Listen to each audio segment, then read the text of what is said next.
नमस्ते मित्रों, मेरा नाम है राकेश कोटड़िया। आज हम ध्यान और एआई की तुलना करेंगे। तो ध्यान और एआई में से कौन ज़्यादा शक्तिशाली है वो आज हम चर्चा करेंगे। आज से 30-40 साल पहले जब बिल गेट्स ने पहला कंप्यूटर बनाया था, तब सब लोगों ने ऐसा ही कहा था कि तुम ये कंप्यूटर तो बनाया है, लेकिन पूरी दुनिया में 400-500 कंप्यूटर ही तुम्हारे बिकेंगे। क्यों? बड़ी बड़ी कंपनियों के बड़े बड़े कैलकुलेशन अकाउंट्स में होते हैं, तो आपका कंप्यूटर एक बड़े कैलकुलेटर के जैसा काम करेगा, लोग इसको कभी नहीं खरीदेंगे। आपके ज़्यादा से ज़्यादा 200 कंप्यूटर बिकेंगे। तो बिल गेट्स ने ऐसा बताया, मैं घर घर तक कंप्यूटर पहुंचा दूंगा। आज उसकी बात सही साबित हुई। तो बिल गेट्स जब ये कंप्यूटर डेवलप कर रहा था तो दो क्षेत्रों में काम चल रहा था। एक था सॉफ्टवेयर लेवल पे, दूसरा था हार्डवेयर लेवल पे। तो सॉफ्टवेयर लेवल पे जब काम चल रहा था तो धीरे धीरे सॉफ्टवेयर पे इतना काम हुआ कि कंप्यूटर्स बन गए। तो ये सॉफ्टवेयर का बहुत ज़्यादा विकास हो गया, और ये विकास होते होते होते अब एआई तक पहुंच गया है। आर्टिफिशियल इंटेलिजेंस मतलब कृत्रिम बुद्धि। इंसान कंप्यूटर को कुछ सिखाता है, फिर कंप्यूटर अपने आप कुछ नया सीखता है जो इंसानों ने नहीं सीखा है। उसको ही एआई कहते हैं, उसको ही आर्टिफिशियल इंटेलिजेंस कहते हैं। तो एआई सॉफ्टवेयर डेवलप होने लगे, कंप्यूटर ही खुद से अपने आप सीखने लगा बिना इंसानों की मदद के। फिर जैसे कि एलोन मस्क और जैसे बहुत सारे लोग हैं जो ऐसा बताते हैं कि घर घर रोबोट बना देंगे, घर घर पर रोबोट पहुंचा देंगे। अब सजीव और निर्जीव का क्या फर्क है? तो साइंस पे ऐसा बता, जो विकसित होता रहता हो, जो श्वास लेता हो, जो खाना खाता हो और अपना लेवल बढ़ाता जाता है, उसको सजीव कहते हैं साइंस।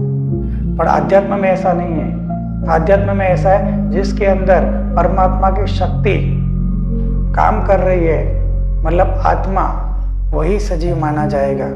जैसे वृक्ष से लेके सारे कीट पतंगे, पशु पक्षी, इंसान सब सजीव में आते हैं, क्योंकि अंदर एक परमात्मा की शक्ति है जो जिनको चला रही है। तो ये सजीव। तो जो शरीर से शक्तिशाली थे उनका युग खत्म हो गया। फिर उसके बाद मन की शक्तियों से जो काम करते, जो स्मार्ट वर्क करते थे, उनका युग आया। तो शक्तिशाली वाले लोग धीरे धीरे लेबर में आ गए, और जो बुद्धि से मन की शक्तियों का इस्तेमाल करते थे वो धीरे धीरे पावर में आ गए।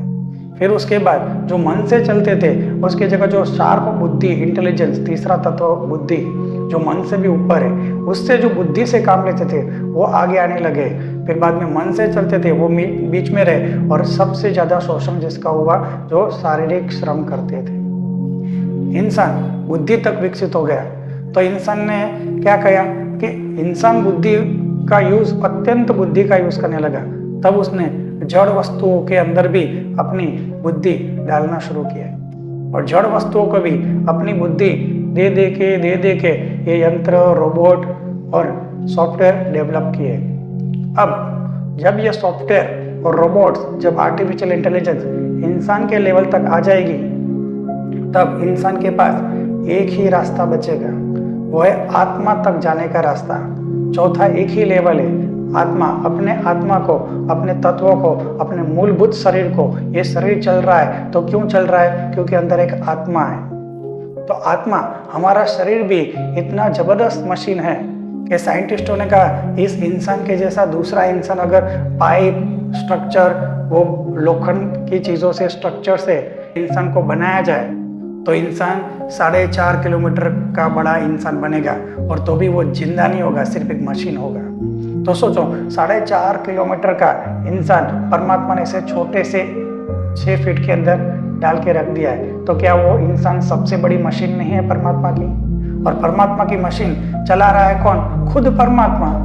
परमात्मा आपके अंदर ही बैठा हुआ है। आपके अंदर जो बैठा हुआ है परमात्मा है, जो आत्मा है वो परमात्मा का ही स्वरूप है जो इस मशीन को चला रहा है। और इससे कॉम्प्लेक्स मशीन बाहर कभी बन ही नहीं सकती, और अगर बन भी जाए तो उसके अंदर आत्मा, शुद्ध और पवित्र आत्मा नहीं होगी। अब ना कहते ना, इंसान जब परेशानी में आता है तो ही हल ढूंढता है। तो ये अपने आप परमात्मा ने एक योजना बनाई है कि इंसान जाने अनजाने आत्मा की खोज करे, जाने अनजाने अपने शुद्ध और पवित्र आत्मा से संपर्क करे, जाने अनजाने मुझसे मिलने का प्रयास करे।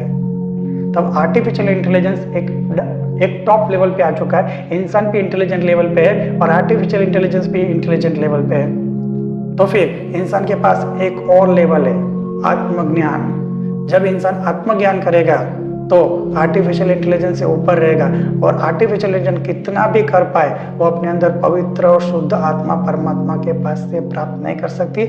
आखिर में वो जड़ वस्तु ही है, उसके अंदर पवित्र और शुद्ध आत्मा कभी नहीं आ सकती। तो हम अगर अपने आप को आत्मा स्तर पर, जो गौतम बुद्ध ने रास्ता बताया, जो मीरा ने बताया, जो कबीर ने बताया, जो जीसस ने बताया, जो मोहम्मद पैगंबर ने बताया, अपने लेवल को अप करना और सही मनुष्यता को पहचानना, जिसको इंग्लिश में सल्वेशन कहते हैं, एनलाइटनमेंट कहते हैं, हिंदी में मोक्ष और मुक्ति कहते हैं। तो जब आत्मज्ञान हो जाता है तो हमारी आत्मा परमात्मा के साथ संपर्क में आ जाती है। यहाँ पे 7वां चक्र है, यहाँ से जब ऊर्जाएं बहना शुरू करती है तो सहस्त्रार चक्र से सीधा परमात्मा के साथ इंसान का संपर्क होता है। और जब परमात्मा के साथ ही जुड़ गए तो फिर सारे प्रश्नों के हल परमात्मा ही हमें सोल्व करके देता है। सारी मनुष्यता को आत्मज्ञान तक जाना होगा और उसी आत्मज्ञान से हम आर्टिफिशियल इंटेलिजेंस को अपने साथ काबू में रख सकते हैं और आर्टिफिशियल इंटेलिजेंस का भी इंसान इस्तेमाल कर सकते हैं। पर दुनिया की बातों में खो गए, आर्टिफिशियल इंटेलिजेंस की चाल में आ गए, आर्टिफिशियल इंटेलिजेंस के ही दोस्त हो गए, आर्टिफिशियल इंटेलिजेंस के गुलाम हो गए, आर्टिफिशियल इंटेलिजेंस के बिना आपको रहना नहीं अच्छा लगता, आगे नहीं बढ़ सकते। तो आप अगर उसके साथ ही जुड़ते हो तो आगे नहीं बढ़ सकते। तो आर्टिफिशियल इंटेलिजेंस के साथ लड़ना नहीं है, हमें अपने आप को आंतरिक रूप से आत्मज्ञान तक विकसित करना है। तब पूरी इंसानियत ये आर्टिफिशियल इंटेलिजेंस का एकदम सदुपयोग कर पाएगी, क्योंकि वो आखिरकार जड़ वस्तु ही है।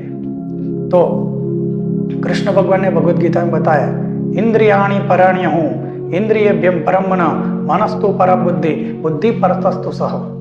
मतलब कृष्ण भगवान ऐसा गीता में बताते हैं कि जड़ वस्तुओं से इंद्रिया श्रेष्ठ है। इंद्रिया मतलब हमारा शरीर, इंद्रियों से भी श्रेष्ठ है मन, मन से श्रेष्ठ है बुद्धि, मतलब जो हमारी बुद्धि सबसे श्रेष्ठ है। पर हमने आर्टिफिशियल इंटेलिजेंस कृत्रिम बुद्धि जड़ वस्तु में डाल दिए, तो कृत्रिम बुद्धि से भी श्रेष्ठ है आत्मा। तुम्हें आत्मा की फिक्र करनी चाहिए और किसी भी फिक्र नहीं करनी चाहिए। आत्मा की अगर फिक्र करेंगे तो जीवन सफल है, आत्मा की फिक्र करेंगे तो ही आत्मज्ञान है, आत्मा की फिक्र करेंगे तो ही परमात्मा से साथ जुड़ने का रास्ता है, और सारे प्रश्नों के हल आत्मज्ञान में ही है।